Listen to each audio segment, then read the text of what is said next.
Mohani tadi biocawi sini. Wait.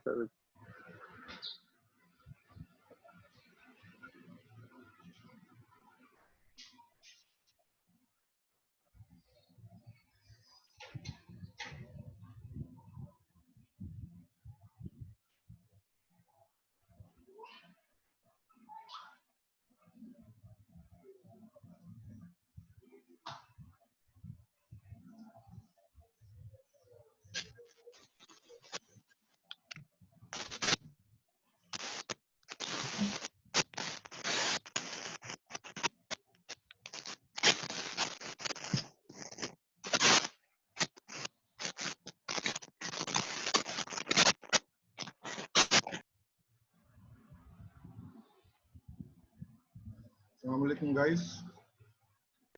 Walaikum salam. Hope you are listening me. Yes, Dr. sir. Amir Yes, is sir. here. So we will start in a while so that you should all be connected there. And please don't write something over the screen.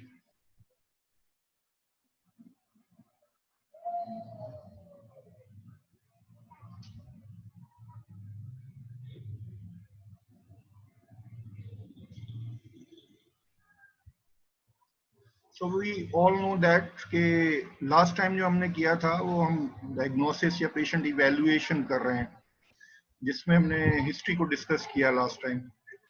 History में हमने biodata देखा, उसकी importance देखी थोड़ी सी, फिर थोड़ा सा psychological makeup देखा पेशेंट्स का. साइकोलॉजिकल मेकअप क्या होता है पेशेंट्स में?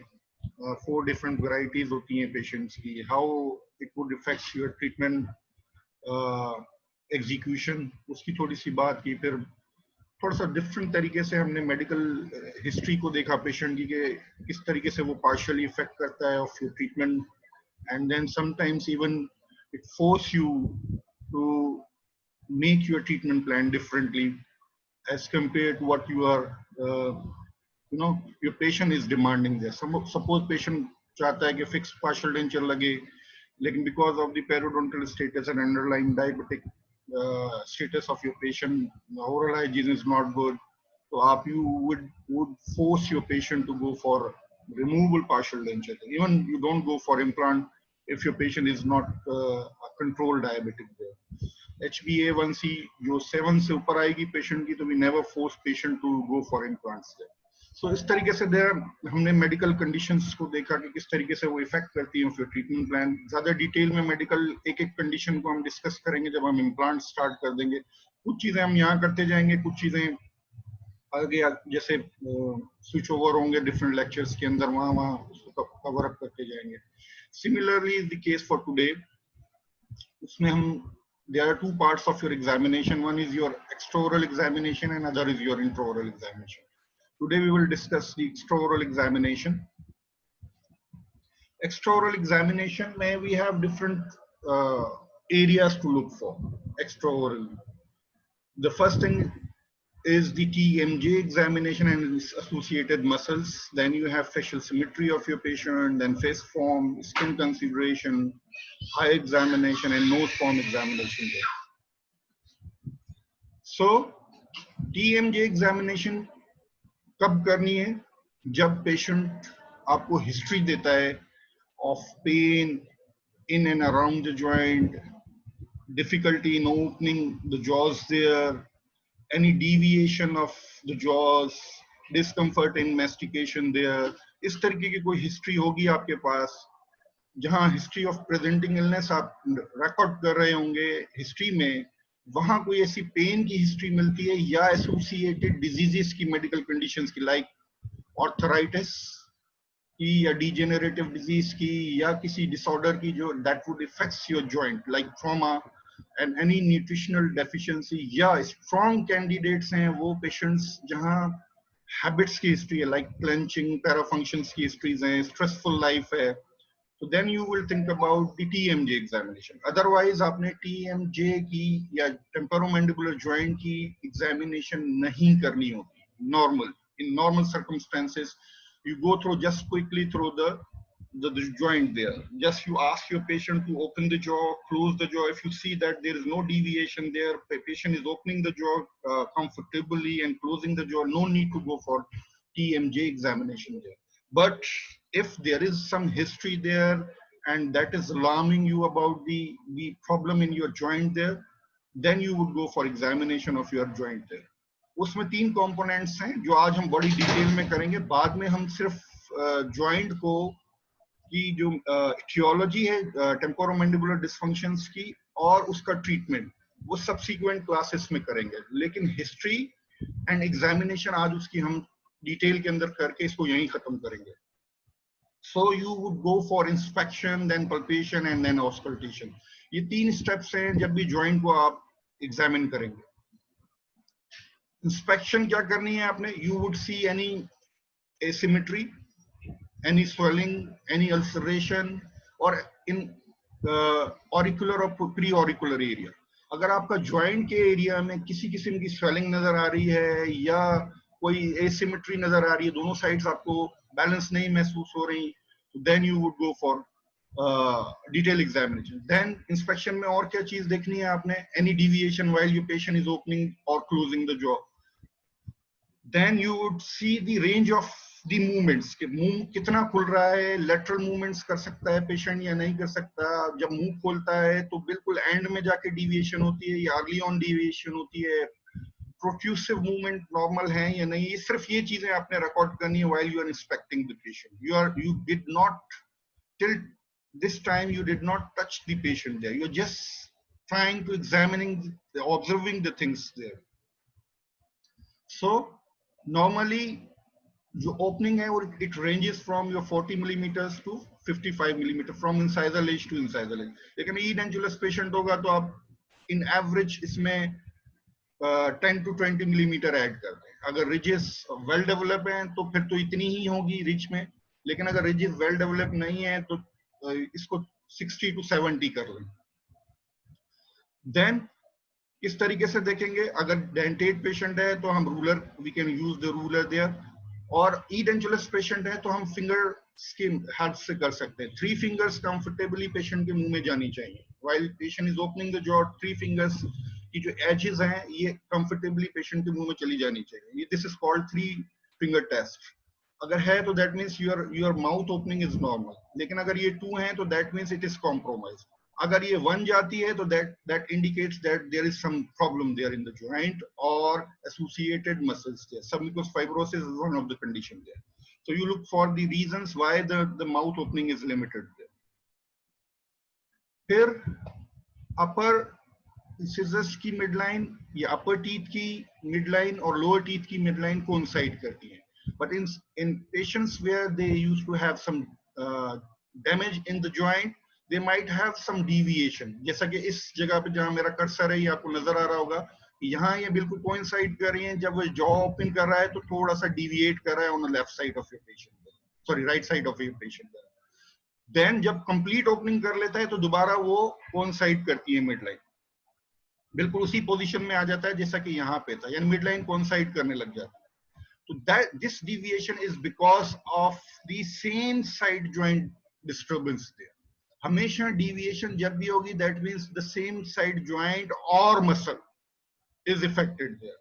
Most of the time 90% cases में muscles affected होते हैं. What I have seen in my observation there, आप सही से examination करें, muscles में कहीं ना कहीं tenderness होती है. Most of the time masseter muscle आपका one of the other reason stress की वजह से या functional disturbances की वजह से उसके अंदर problem हो रही होती है, इसलिए patient is not comfortable in opening the jaws there.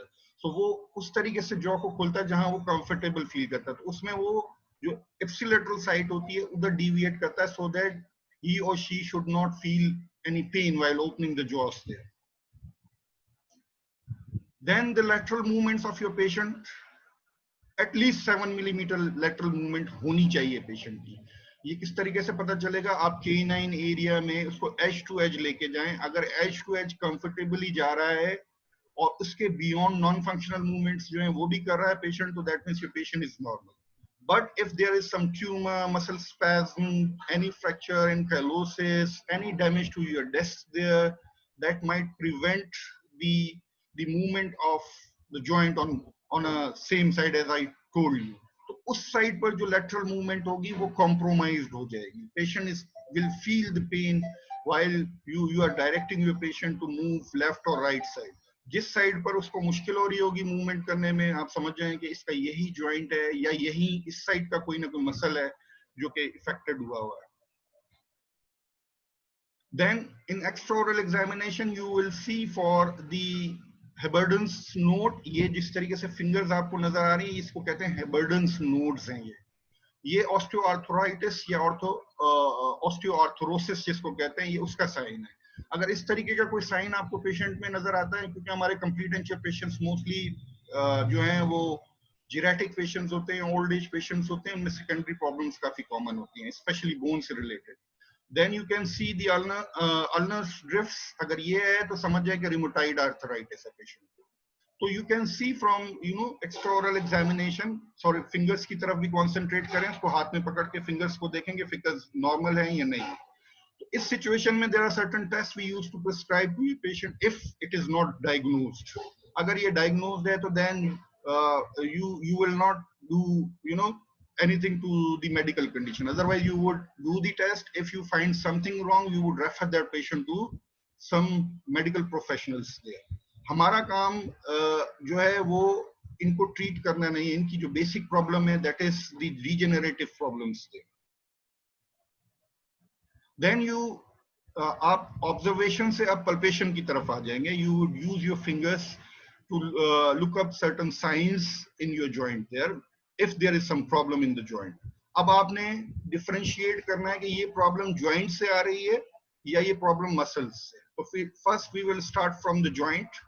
पहले हम जॉइंट को देखेंगे कि कोई प्रॉब्लम जॉइंट में तो नहीं है, जॉइंट टेंडरनेस है या मसल टेंडरनेस है. तो उसमें कुछ क्लू आपको ऑब्जर्वेशन के दरमियान ही या इंस्पेक्शन के दरमियान ही हो जाएगा. अगर तो कोई क्लिक हो रहा है जॉइंट के अंदर, टक टक की आवाज आती है ओपनिंग और क्लोजिंग के ऊपर, तो you would come to know that कि ये जॉइंट का प्रॉब्लम है. ये क्रेपिटस, अभी क्रेपिटस में और क्लिक में मैं आपको फर्क भी बताता हूँ वो क्या होता है. लेकिन दो किस्म से आप जॉइंट को पल्पेट कर सकते हैं. One is your extraauricular and other is your intraauricular wave. यानी आप कान के अंदर और कान के बाहर डायरेक्टली जॉइंट के ऊपर इसको पल्पेट कर सकते हैं.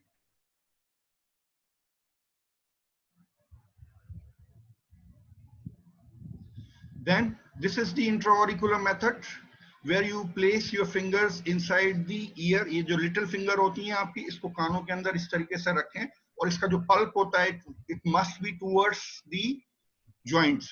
Joint कहाँ है? Somewhere medially. Somewhere medially. ये है यहाँ joint. ये 1.5 centimetre in front of your tragus होता है joint, इस जगह पर. तो आपने इसका पल्प जो है फिंगर का इस तरफ रखना है और पेशेंट के पीछे आप खड़े हो जाएंगे. ठीक है, 11 जिस तरीके से बनता है या 10 जिस तरीके से क्लॉक के अंदर बनता है, इस तरीके से पीछे खड़े हो जाएं. And then observe the movement and try to जो आपकी फिंगर्स हैं उनके ऊपर उसको फील करने की कोशिश करें कि जॉइंट जब मूव कर रहे हैं वो साइमल्टेनियस हैं या नहीं है.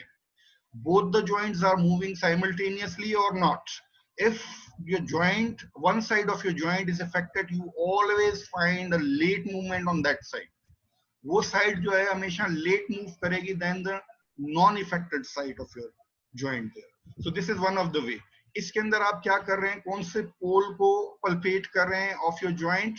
इसमें आप जो डिस्टल पोल है उसको ऑब्जर्व कर रहे हैं ऑफ योर जॉइंट.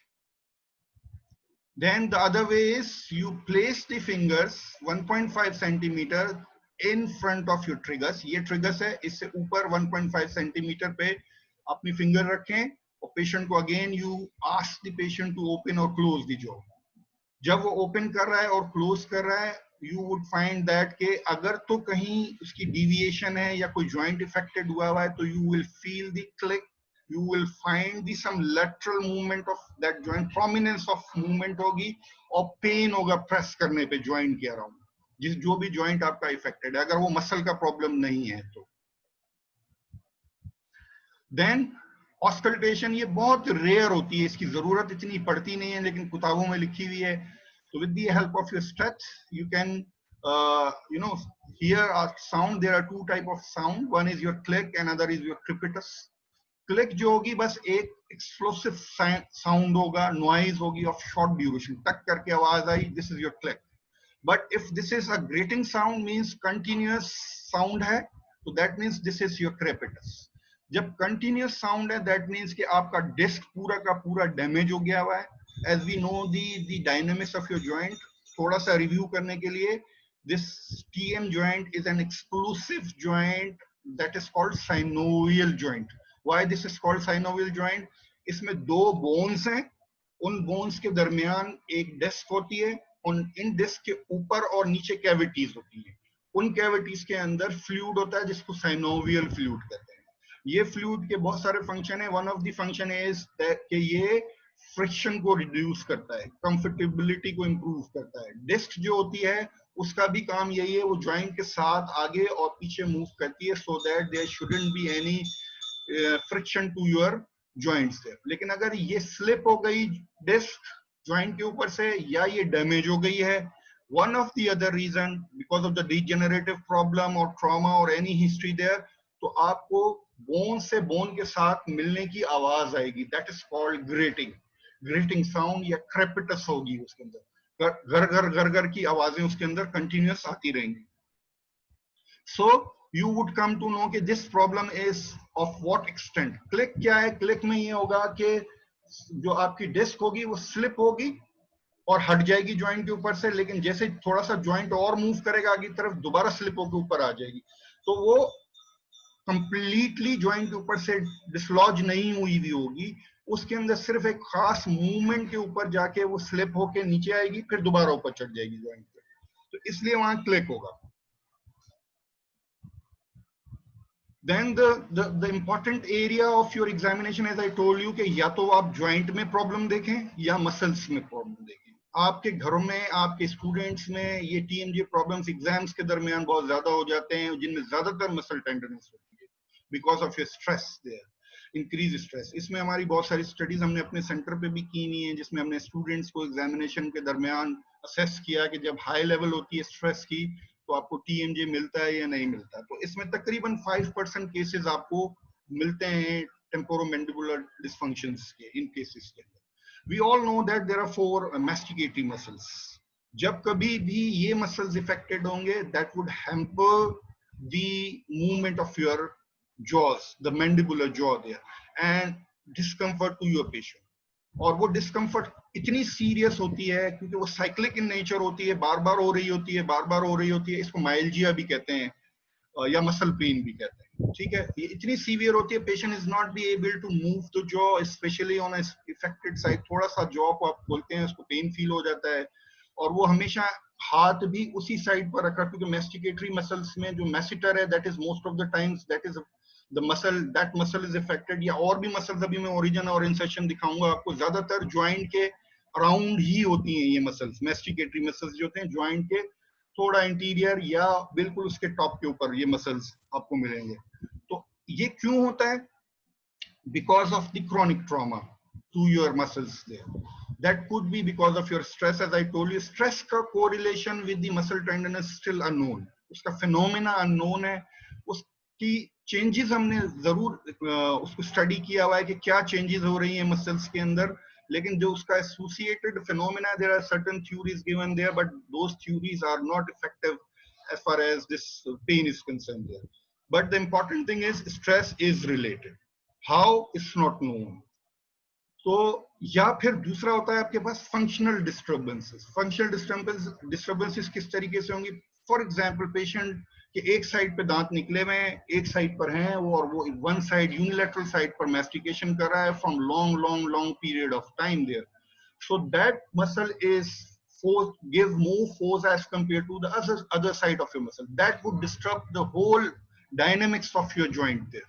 तो पूरी की पूरी डायनेमिक्स चेंज हो जाती है. वो क्रॉनिक ट्रॉमा प्रोड्यूस कर रही होती है, जिसकी वजह से हमारे पास एल्गोजेनिक सब्सटेंसेस रिलीज होते हैं, जैसे ब्रेंडाकाइनिन्स हैं, प्रोस्टाग्लैंडिन्स हैं. That would cause that is in response to the inflammation of that particular muscle there. That would lead to some muscle pain later on. So आपने क्या करना है, usually it decreases the mandibular movements there, तो हमने उनको examine करना है one by one. The most prior muscle that is very easily accessible is your temporalis muscle.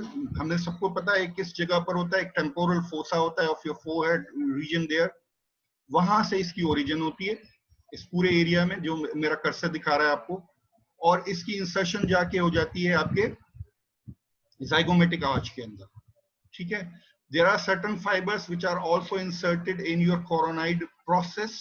यहाँ पर भी जाके कुछ फाइबर, यही मसल आप देखें कंटिन्यू हो रहा है, नीचे जा रहा है, और ये कुछ कोरोनाइड और एंटीरियर बॉर्डर के अंदर इंसर्शंस भी हो रही हैं इसकी सेंडिंग रैमस के अंदर.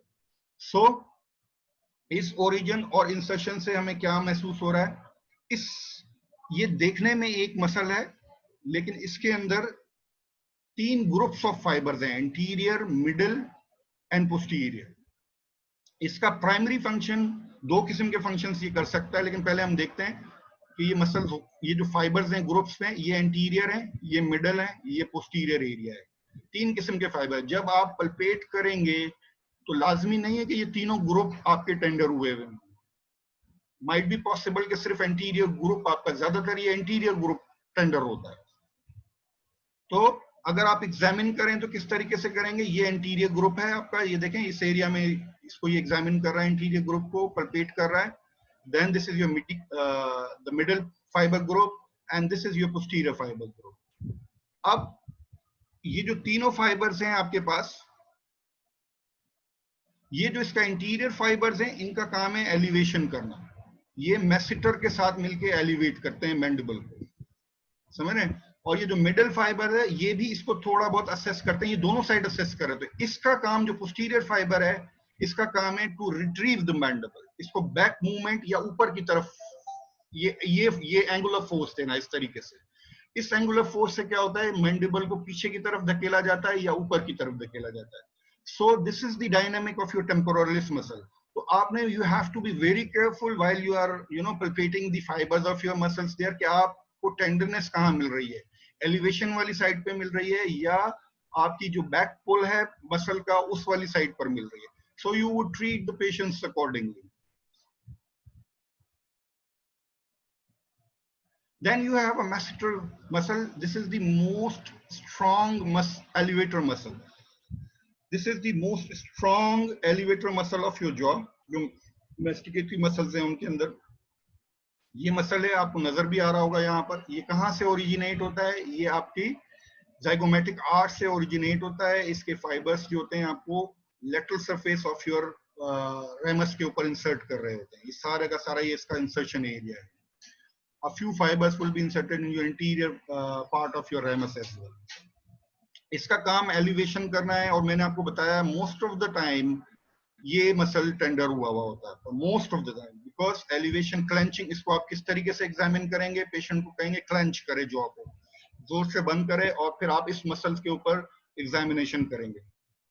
This is the area of your concern for your masseter muscle. ठीक है, इसको पल्पेट करना है आपने सारे. तो जब ये टेंडर होता है तो लगता है आपको ऐसा ही है कि ये ज्वाइंट का पेन है. अगर जब आप उसको सही तरीके से कॉन्सेंट्रेट करते हैं तो you would come to know, नहीं ये तो मसल से आ रहा है, ये पेन मसल की वजह से ये pain. See this area, this is the masseter area there. इसकी बॉडी को आपने किस तरीके से, आप 2 फिंगर से भी इस तरीके से यूं करके भी कर सकते हैं, और इंट्राओरली आप जाके इसको ब्रेस भी कर सकते हैं मसल्स को 2 फिंगर्स के साथ. एक इंट्राओरल फिंगर रखें, एक एक्स्ट्राओरल मसल के ऊपर रख के उसको दबाएंगे. तो if patient is feeling discomfort while your jaw is open, you would come to know that your masseter is affected. But the easiest way is कि patient को कहें वो clench करे, force लगाए. जब force लगा रहा होगा तो उसको pain start हो जाएगा. वो जैसे ही जोर लगाएगा कहेगा मुझे pain हो रहा है. तो to some extent you would come to know कि ये elevator muscle की वजह से ही problem हो रही है इस patient. मैंने बताया आपको इसकी ट्रीटमेंट और ये सारी हम लेटर ऑन डिस्कस करेंगे कलेदा से पूरे लेक्चर के अंदर. Then you have a family of a pterygoid muscle there. There are 2 muscles there. One is your medial or internal pterygoid, and other is your external or lateral pterygoid. Medial pterygoid जो है वो उसकी origin difficult होती है. You cannot access the origin of that muscle there. Medial pterygoid की वो टीरिगॉइड plate के वहां से और ट्यूबरोसिटी के वहां से ओरिजिन हो रही होती है। लेकिन इंसर्शन कहाँ होती है? On a medial surface of your ramus, जहां आप ब्लॉक लगाते हैं। इंफीरियर एलुलर ब्लॉक जिस जगह पर लगाया जाता है, that is your medial pterygoid muscle. ये एक एलिवेटर और प्रोटेक्टर मसल है, यानी ये जॉ को फॉरवर्ड मूव करने में हेल्प करता है और एलिवेट करने में हेल्प करता है। इसको एग्जामिन किस तरीके से करना है? जहां आपने ब्लॉक लगाया होता है वहां फिंगर से, इंडेक्स फिंगर से या मिडिल फिंगर से आप जो है उस जगह पे फोर्स दें अपनी पल्प ऑफ योर फिंगर से, and you move the fingers up and down with the ramus there. ठीक है, उसमें आप फील करें कि अगर पेशेंट डिस्कम्फर्ट फील कर रहा है, आप जब उसको फोर्स कर रहे हैं towards the bone, that means this muscle is affected there. Other way is कि आप you would keep the fingers here and over the chin of your patient, keep the other fingers जो कि यहाँ पर दिखाया हुआ है on the back side of your ramus there, and ask your patient to protrude। उसको कहें कि आप forward move करें और आप उस movement को resist करें, उसको move करने नहीं दें। आप जब resist करेंगे उस movement को तो ultimately patient will show you the discomfort there, अगर ये muscle affected है। This is the most commonest method to examine your medial pterygoid muscle। इस तरीके से आपने चिन पे फिंगर रखी, दूसरी ये जो 4 fingers होती हैं, you will keep on the back of your ramus there, ask your patient to move the jaw forward। अगर आपको उस movement में कोई discomfort feel होता है, that means the medial pterygoid muscle is affected there। Then you have a lateral pterygoid muscle। इसकी origin भी बड़ी inaccessible है in a way कि आप उसको एग्जामिन नहीं कर सकते या पल्पेशन नहीं कर सकते। It originates from your greater wing of, some of the fibers originated from your greater wing of your sphenoid bone, and the inferior head is originated from your pterygoid plate, lateral surface of your pterygoid plate। इसकी insertion कहाँ होती है? ये आपकी कुछ fibres देखें, ये यहाँ से आ रहा है और ये इस तरीके से जा रहा है मसल। ये है, ये इसके 2 हेड्स हैं, एक ऊपर है और एक ये नीचे है। इसके जो हेड्स हैं वो कहां जाके आपके कॉन्डाइल की नेक में, और कुछ जो है आपकी डिस्क जिसको मेनिस्कस कहते हैं उसके अंदर जाके इंसर्शन होती है इसकी। तो ये वो मसल है जो डिस्क को मूव करता है forward and backward along with your joint. ठीक है, अगर ये मसल आपका इफेक्टेड हो जाता है या ये मसल आपका काम नहीं करता तो आपके जॉइंट में प्रॉब्लम फील होना शुरू हो जाती। क्यों? क्योंकि आपकी डिस्क सही से मूव नहीं करती। इसका काम है कि ये पुल करेगा डिस्क, लेकिन ये स्टॉप नहीं करेगा उसको। स्टॉप यहां से लिगामेंट्स करेंगे डिस्क को। हमें पता है जॉइंट की, अगर हम स्ट्रक्चर को देखें, जॉइंट, साइनोवियल जॉइंट के अंदर एक कैप्सूल भी होता है अराउंड द जॉइंट, और उसमें कैप्सुलर लिगामेंट्स भी होते हैं, और इसकी डिस्क के पीछे कुछ लिगामेंट्स होते हैं, इसको कहते हैं हम रीट्रोडिस्कल लिगामेंट्स। वो जो रीट्रोडिस्कल लिगामेंट्स होते हैं उनका काम ही यही होता है कि ये जो मसल फोर्स लगा रहा है उसको न्यूट्रलाइज करे। एक बात और आप जहन में हमेशा रखें, ligaments can never initiate the movement. उनमें ये कैपेसिटी नहीं है कि वो मूवमेंट को स्टार्ट कर सकें।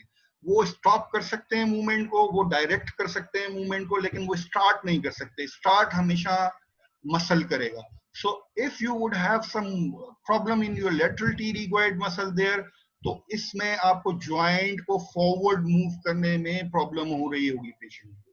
समझ रहे हैं? तो ये मसल इसलिए इस लिहाज से बड़ा इंपॉर्टेंट है क्योंकि इसकी इंसर्शन जो है डायरेक्टली ज्वाइंट के अंदर है या आपके कॉन्डेलाइट प्रोसेस के इंटीरियर बॉर्डर के ऊपर है।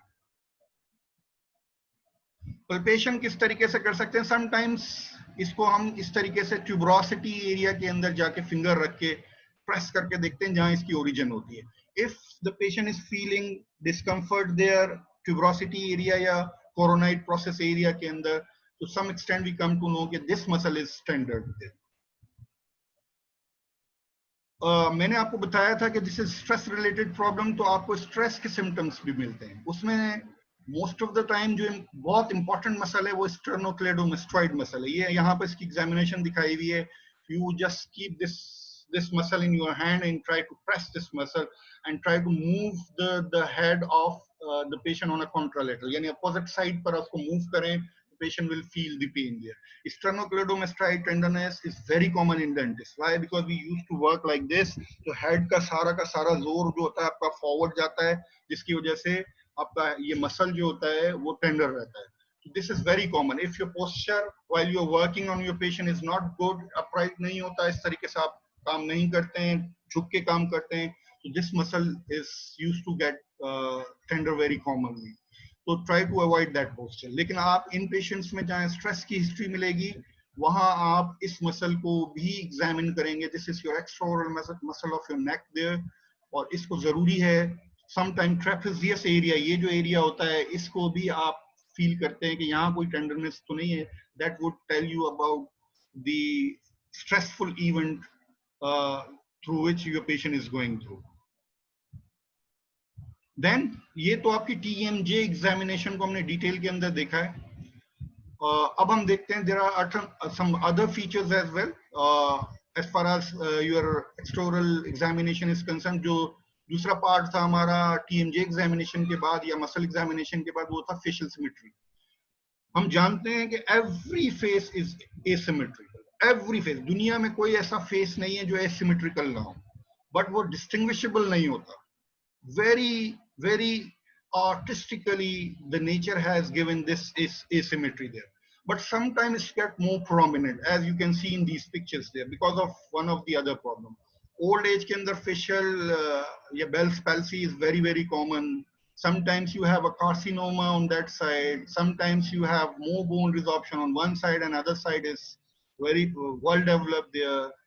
So these all conditions lead to some asymmetry in your patient's mouth there. अगर आपको इस तरीके की कंडीशन नजर आ रही है जहां आपका लेफ्ट ड्रूप कर रहा है ऑन वन साइड, तो आप, this is the alarming situation for you. यहाँ पर जब आप पेरिफेरी लेंगे, जब आप सेकेंडरी इंप्रेशन ले रहे होंगे, तो आप इस साइड को ज्यादा ओवर बिल्ड करेंगे जितना हो सकता है. अगर उससे कवर अप नहीं होगा तो you would add on the bulk of your acrylic on the facial side of your plate there. जो आपकी बेस प्लेट होगी उसकी फेशियल साइड पे बंक ऑफ एक्रेलिक को ऐड करेंगे in order to give a basic support to your muscles.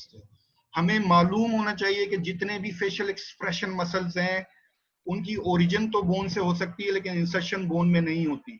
बल्कि most of the time origin and insertion जो होती है वो बोन में नहीं होती. They are totally supported by your bone and your teeth there. So that is why your facial expressions got totally changed when you lose your teeth. तो ये जो दांतों की रिप्लेसमेंट है या कंप्लीट डेंचर जो है, that would reframe the normal, try to reframe the normal appearance of your patients there. But in old age case there are certain other problems as well, जिसकी वजह से हम 100% उनके रिंकल्स वगैरह को या उनके जो ग्रूव्स हैं उनको ओवरकम नहीं कर पाते. So facial asymmetry you have to look for कि सिमेट्रिकल फेस है या नहीं है. Then the form of your face. अगर इस तस्वीर को देखें तो you would see this black line. ये ब्लैक लाइन आपके सेंट्रल इंसिजर का शेप है. अगर इस पे कॉन्सेंट्रेट करें तो ये, this is your central incisor. ये इंसाइजल एज है आपकी, and this is the cervical area of your central incisor. According to Leon William, इसको लियोन विलियम थ्योरी भी कहते हैं, उसने ये कहा था कि whatever the face form is there, your central incisor form would be the same. जो आपका फेस का फॉर्म होता है वही आपके सेंट्रल इंसिजर का शेप होता है. जब आप टूथ की फॉर्म को देखेंगे कि वो किस तरीके की होनी चाहिए, क्योंकि टूथ की डिफरेंट फॉर्म्स होती हैं. सेंट्रल इंसिजर, लेटरल इंसिजर को जब आप देखेंगे, इनकी डिफरेंट फॉर्म्स होंगी. वो उसने इनको 3 कैटेगरीज में डिवाइड किया, टेपरिंग में, स्क्वायरिश में और ओवॉइड में. फेस की 3 फॉर्म्स हो सकती हैं. या तो वो त्रिकोण फेस होगा, अभी मैं आपको आगे दिखाता हूं, या तो वो इस तरीके का टेपरिंग फेस होगा. ये देखें यहाँ पे, ये टेपरिंग जहां लिखा हुआ है, ये टेपरिंग फेस है आपका, ठीक है. या वो स्क्वायरिश होगा, यहाँ पे ये लाइंस आपकी वर्टिकल होंगी. या वो ओवॉइड होगा, ये गोल होगा फेस, जैसा कि इस लड़की के यहाँ पे दिखाया, ये दिस इज ओवॉइड फेस. तो यहाँ पर भी यही चीज दिखाने की कोशिश की है. This is your central incisor and this is the face form basically.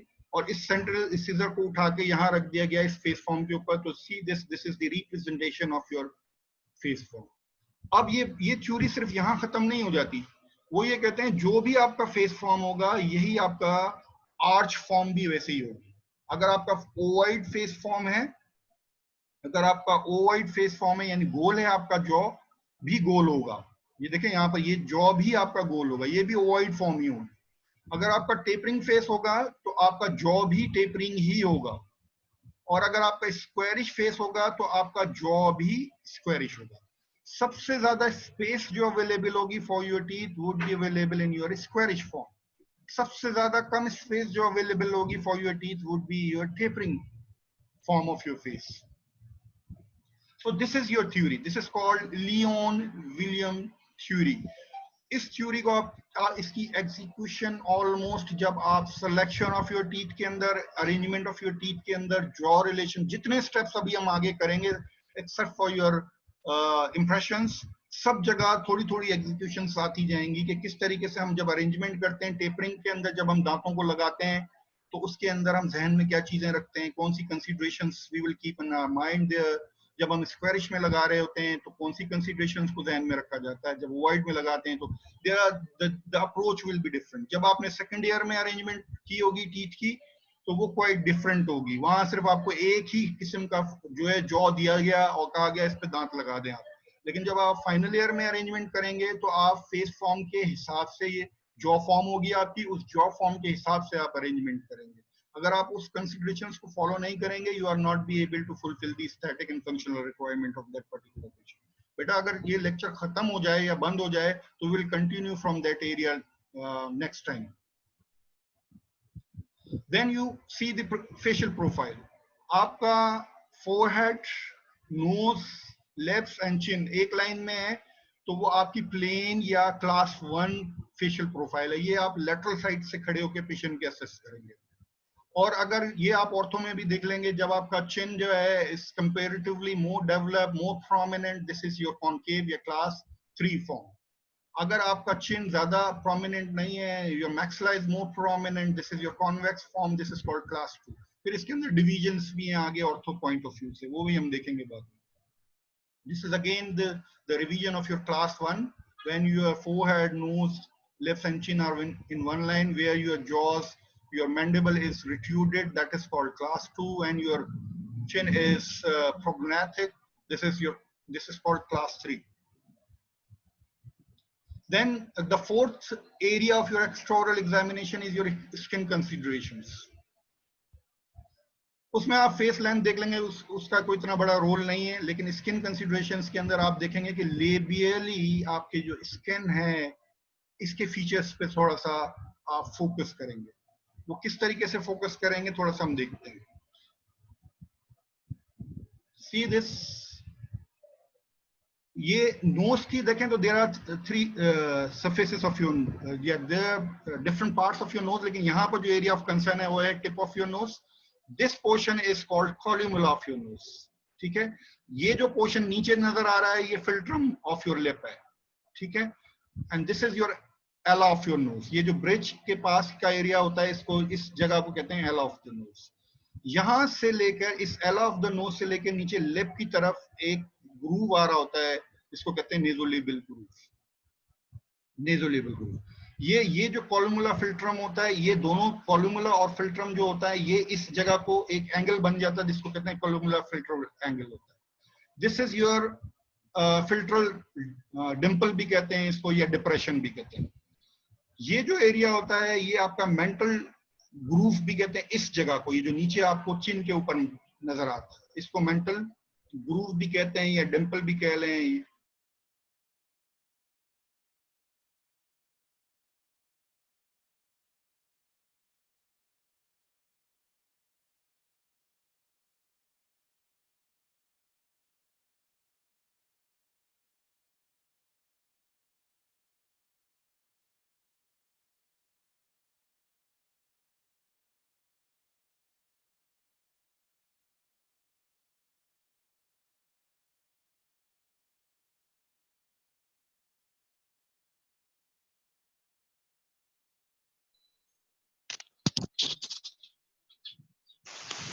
Sir आवाज नहीं आ रही सर, आपकी माइक जो है वो म्यूट। अब आ रही है आवाज? Yes sir. जी सर अब आ रही है। अच्छा बेटा ये देखें, ये this is before the complete denture. लाजमी सी बात है, मैंने आपको बताया फेशियल मसल्स जितने भी होते हैं they are supported by your teeth and your bone. तो जब दांत पेशेंट्स के निकल जाते हैं तो ये ग्रूव ज्यादा प्रोमिनेंट हो जाता है। तो ये बिफोर की पिक्चर दिखाई है। जब आपने इसका कंप्लीट डेंचर बनाना है तो यू वुड सी कि कहीं आप इतनी ज्यादा सपोर्ट ना दे दें या इतना ज्यादा दांतों को आगे ना लगा दें कि ये ऑब्लिटरेशन हो जाए ऑफ दिस ग्रूव की। We need a little appearance of this groove there, जो कि एक नेचुरल अपीयरेंस में होनी चाहिए। This is your static observation there. You always focus on your dentate patients there। अगर आपको वहां परेशानी हो रही हो जब आप इसका ट्रायल कर रहे हो पेशेंट को, तो आप किसी अपने क्लास फेलो को या किसी डेंटेट पेशेंट को देखें कि how this proof is apparent in that particular patient है। तो आप उस हिसाब से कोशिश करके इसकी सपोर्ट को रखेंगे मसल्स की, तो ये आपको अपेरेंट हो जाएगा। इसमें आप दोनों, ये जो आपका मैंने आपको बताया था कि फिल्टर जो आपका पाउट एरिया बनता है या फिल्टर डिंपल जो बनती है, उसको भी ऑब्जर्व करना है। ऐसा नहीं करना कि इतना ज्यादा सपोर्ट दे दें कि ये ऑब्लिटरेट हो जाए, because this has to be, the depression has to be there, but it should not be more, it should not be less. Similarly is the case for this area. थोड़ी सी और example देखते हैं इसकी। यहां पर आप देखें, ये एक डेंटेट पेशेंट के अंदर मैंने आपको ये दिखाया हुआ है, दिस ग्रूव देयर, ठीक है, here same groove there. It might be single, might be sometimes might be two there। ऐसा भी होता है कि बार दफा एक नहीं होता, एक से ज्यादा भी ये आपको नजर आते हैं। लेकिन एक चीज हमेशा ध्यान में रखें कि ओल्ड एज के अंदर बिकॉज ऑफ योर फैट्स जो होती हैं वो ज्यादा हो जाती हैं चीक्स के अंदर, और इलास्टिसिटी कम हो जाती है मसल्स की। तो उस वजह से ये इसकी प्रोमिनेंस इतनी ज्यादा हो जाती है कि it is very difficult that, और रिंकल्स भी एक्स्ट्रा आ जाते हैं आपके स्किन के ऊपर। तो you never commit with your patient के जी हम आपको बिल्कुल उस यंग एज की तरह कर देंगे, नहीं। We can improve up to 50 to 60%। हमेशा पेशेंट को, कंप्लीट डेंचर पेशेंट को 60% से ज्यादा की किसी चीज में भी वारंटी आपने नहीं देनी, because this is something which is removable, which is going to lie over your ridges. उसकी स्टेबिलिटी, रिटेंशन, उसकी प्रैक्टिस, ये सारी चीजें, उसकी static, because you are trying to extract the things out of nothing. आपको पता ही नहीं है उसके दांत कहाँ पे थे, अब आप उसके दांत लगाने की कोशिश कर रहे हैं। आप कोशिश पूरी करेंगे कि 100% स्टैटिकली प्लीजिंग हो जाए, but it might not be possible that you would get the 100% there। Then you have a lip examination। Lip में लेंथ ऑफ द लिप को देखेंगे कि लॉन्ग लिप्स हैं या शॉर्ट लिप्स हैं या एवरेज है। लॉन्ग लिप्स हमें ज्यादा फेवरेबल है फॉर योर कंप्लीट डेंचर्स, कि उसमें स्टैटिक कंसीडरेशंस कम होंगी। एवरेज लिप्स में भी यही आपको फेवर मिलेगा। लेकिन अगर शॉर्ट लिप्स होंगे उसमें गमी स्माइल होगा पेशेंट का, your denture base is going to be apparent there. जब शॉर्ट होंगे तो वो थिन भी होंगे, थिक और थिन होते हैं ना लिप्स, वो थिन भी होंगे शॉर्ट के साथ।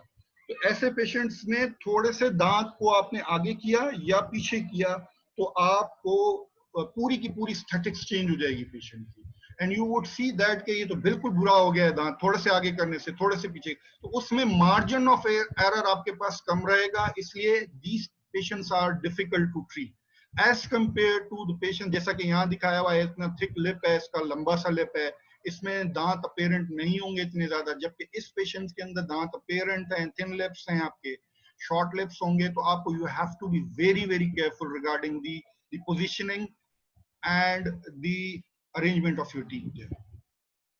लिप की मोबिलिटी ज्यादा मोबाइल है तो आपको ज्यादा प्रॉब्लम होगी दांत सेट करने में। अगर वो पैरालिसिस हुई हुई है या रिड्यूस्ड मूवमेंट है तो teeth are not going to be apparent that much in that particular patient। लेकिन ओल्ड एज के अंदर इतनी ज्यादा, मैंने अभी आपको बताया, मसल्स इलास्टिसिटी कम हो जाती है, इसलिए मूवमेंट्स इतनी ज्यादा एग्रेसिव नहीं होती जैसे कि इस पेशेंट के अंदर है। आप थोड़ा सा जबरदस्त पोजीशन पर रख के स्टैटिक कंसीडरेशंस को फुलफिल करके दांतों को लगा सकते हैं। Then the lip line, when your patient smiles like this, the portion of your teeth is going to be visible। ये इसका हम कहते हैं, ये स्माइल, ये आपकी हाई लिप लाइन है। This is called high lip line. तो ये हाई लिप लाइन कितनी है, ज्यादा एग्रेसिव, बहुत ज्यादा। अगर आपकी सर्कमओरल एक्टिविटी बहुत ज्यादा है, यंग एज ग्रुप के अंदर कोई पेशेंट आ जाता है 30-35 ईयर एज का जिसमें आप कंप्लीट डेंचर बना रहे हैं, तो ये circumoral activity is very aggressive there. तो उसमें नॉर्मली आपके गम्स तक भी विजिबल होते हैं जब वो मूव करता है और आपका सेकंड मोलर तक पीछे जाके नजर आ रहा है। तो सेकंड मोलर तक आपकी स्टैटिक जोन हो जाती है. तो you keep the all static considerations up to your second molar area there in those patients.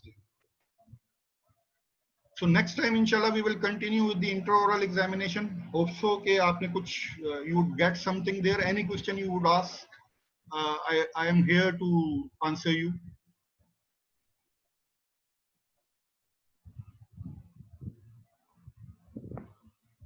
Hello.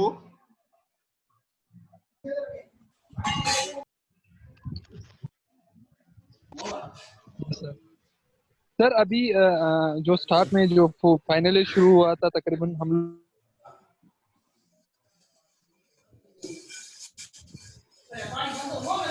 Sorry आपकी आवाज कट गई.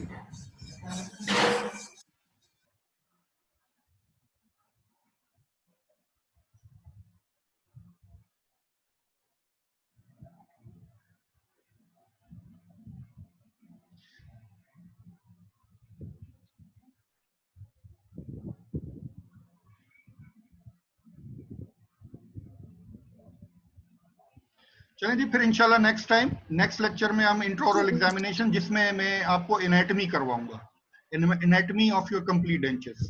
Very very important. Until unless आपको एनाटॉमी की समझ में नहीं आएगी कंप्लीट डेंचर्स की, you are not be able to handle the tissues there. जब आपको नॉलेज होगी कि जिस टिश्यू का अप्लाइड क्या है, यानी उसका बिहेवियर क्या है, how to record those tissues in your impressions, और उसका फंक्शन क्या है उन टिश्यूज का, तो then you would come to know कि कहाँ आपने डेंचर्स को फंक्शनल पोटेंशियल डेंचर स्पेस का एक वर्ड यूज करते हैं हम. Potential denture space is that space where your denture is going to lie there. So we have to know the behavior of the tissues in your potential denture space there. तो उसको पूरा का पूरा हम इंशाल्लाह कोशिश करेंगे कि उस एनाटॉमी को कुछ पार्ट हमने उसका आज कवर किया, मसल्स को हमने कवर किया है उसके अंदर, जो अभी मैंने आपको मैस्टिकेटरी मसल्स पढ़ाए हैं. बाकी कुछ एरियाज को इंशाल्लाह हम नेक्स्ट टाइम देखते हैं फिर उसके अंदर. ठीक है जी. गॉड ब्लेस यू इंशाल्लाह. फिर Thank you, sir. Allah Hafiz. Yes, sir. अल्लाह हाफिज़. Thank you sir.